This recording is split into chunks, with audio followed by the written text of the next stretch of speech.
Hi everyone, I am Manika sambar. आज मैं आपके साथ एक ऐसी अमेजिंग सी टेक्निक शेयर करने वाली हूँ जिससे आपको कम्युनिकेट करने में प्रॉब्लम नहीं आएगी। आप इजीली अपनी बात को एक्सप्लेन कर पाओगे और सामने वाले की बात को भी समझ पाओगे अगर आपको पता होगा कि ये VAK टेक्निक क्या है।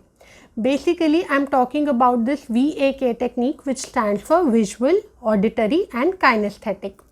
अगर आपको इसे डिटेल में समझना है तो आपको इस वीडियो को एंड तक देखना पड़ेगा। So let me explain you this technique. ये एक ऐसी टेक्निक है जो हमारे लर्निंग के मोड्स होते हैं। हम कैसे चीज़ों को अंडरस्टैंड करते हैं, लर्न कैसे करते हैं, इन पर्टिकुलर स्टाइल्स में करते हैं। आइडियली ये तीनों हम सबके अंदर होते हैं, हम यूज़ करते हैं ये तीनों स्टाइल्स चीज़ों को अंडरस्टैंड करने में। बट हाउएवर एक पर्टिकुलर जो स्टाइल होता है वो हमारा ज़्यादा एक्टिवेटेड होता है, ज़्यादा डोमिनेंट होता है। तो अगर हमें पता है कि सामने वाले का कौन सा लर्निंग मोड ज़्यादा एक्टिवेटेड है तो हम उस मोड को ज़्यादा टाइम यूज़ करके उन्हें एक्सप्लेन कर सकते हैं चीज़ों को। फॉर एग्जाम्पल, अब मैं आपको एक्सप्लेन करती हूँ V का क्या मतलब है। V is for visual mode. Visual mode में हम चीज़ों को देख के समझते हैं। जब तक हमने चीज़ कोई देख नहीं ली, अपने सामने हमने नहीं उससे देखा, हमें उतनी क्लैरिटी नहीं होती। जिनका एक्टिवेटेड मोड विजुअल है वो चीज़ों को ऐसे देखना पसंद करते हैं जैसे कोई मूवी हो गई या कोई मैप देख लिया या कोई वीडियो देख ली, उन्होंने पिक्चर्स देख ली, उसके थ्रू उन्हें ईजीली समझ में आ जाता है कि वो क्या कॉन्सेप्ट है। अब फॉर एग्जांपल, अगर कोई क्लासरूम भी है एंड टीचर को पता है कि ये तीनों मोड्स यूज़ करने हैं तो आपको मैक्सिमम टाइम ये यूज़ करना चाहिए कि आपने कोई वीडियो दिखा दी उन स्टूडेंट्स के लिए जिनका विजुअल मोड है, या आपने कोई चीज़ ऐसे शो करके उन्हें दिखाई। किसी कंपनी में भी आप काम करते हो, आपके बॉस का अगर विजुअल मोड ज़्यादा डोमिनेंट है तो वो ऐसे वर्ड्स यूज़ करेंगे जैसे show me the result, I want to see the files. उनके वर्ड्स में ही ये आएगा कि शो, सी, ऐसे वर्ड्स यूज़ करेंगे। तो उससे आप इजीली गेस कर सकते हैं कि उनका कौन सा मोड है। अगर आप एक कार के शोरूम में जाते हैं, आपको कार लेनी है और आपने ये बोला that I want to see the car, तो सेल्स पर्सन को अपने आप समझ जाना चाहिए कि आपका जो लर्निंग मोड है वो विजुअल मोड है, तो उन्हें आपको दिखाना चाहिए। तो जैसे ही आप देखेंगे आपको क्लैरिटी हो जाएगी कि आपको एक्चुअली में अच्छी लगी या नहीं। So this was all about the visual learning mode.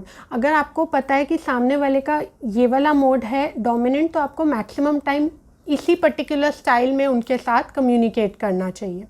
The next mode is of auditory. Auditory का मतलब है ये वैसे लोग हैं जिनको चीज़ें ज़्यादा समझ में आती हैं जब वो सुनते हैं। जैसे ही उन्होंने कुछ सुना उन्हें क्लैरिटी हो जाती है कि हाँ, जो भी कॉन्सेप्ट है उन्हें क्लियर हो गया। अब जैसे क्लासरूम में भी अगर टीचर्स मैक्सिमम टाइम कुछ लेक्चर को डिलीवर करें बोल के उन स्टूडेंट्स के लिए जिनका ऑडिटरी मोड है तो उनको बहुत इजीली समझ में आ जाएगा। ऐसे लोगों को ज़्यादातर सुनने की आदत होती है तो वो हमेशा ये बोलना चाहते हैं कि just tell me what is it all about.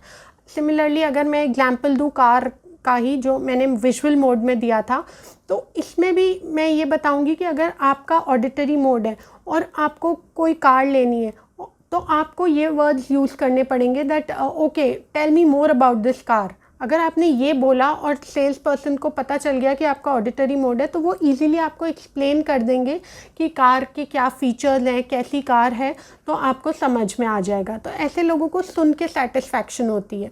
किसी कंपनी में भी आप हैं, बॉस का ऑडिटरी मोड है तो वो ज़्यादातर आपसे सुनना चाहते हैं। They don't want to see the things, they just say that okay tell me what have you done. तो इसलिए आपको ये अंडरस्टैंड करना पड़ेगा कि आप जिनसे बात कर रहे हैं उनका कौन सा मोड ज़्यादा एक्टिवेटेड है। And the last one, the third learning mode is kinaesthetic mode. Kinaesthetic mode का मतलब ये है कि ये ऐसे लोग होते हैं जिनका काइनेस्थेटिक मोड डोमिनेंट होता है।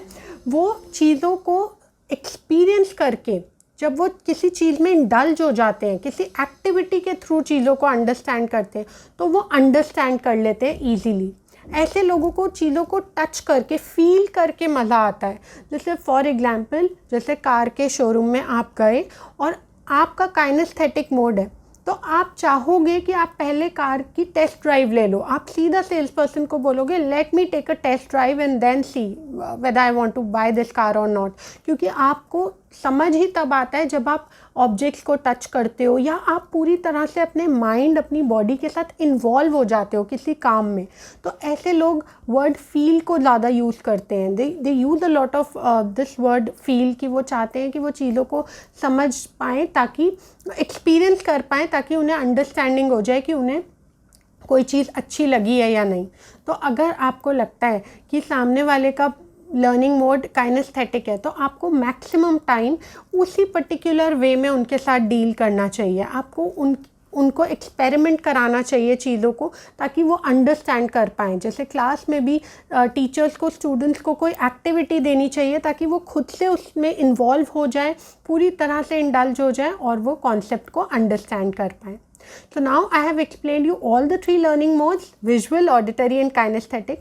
I want you all to write down your dominant learning mode in the comment box below. आप मुझे लिख के बताओ आपका कौन सा स्टाइल ज़्यादा एक्टिवेटेड है, और कोशिश करो कि आप इन तीनों को अच्छे से यूज़ कर पाओ, ताकि आपके कम्युनिकेशन में कभी कोई गैप ना आए और आप जो समझाना चाहते हो वो आप इजीली एक्सप्लेन कर पाओ। So thank you everybody for watching this video. We'll see you soon again. Bye bye.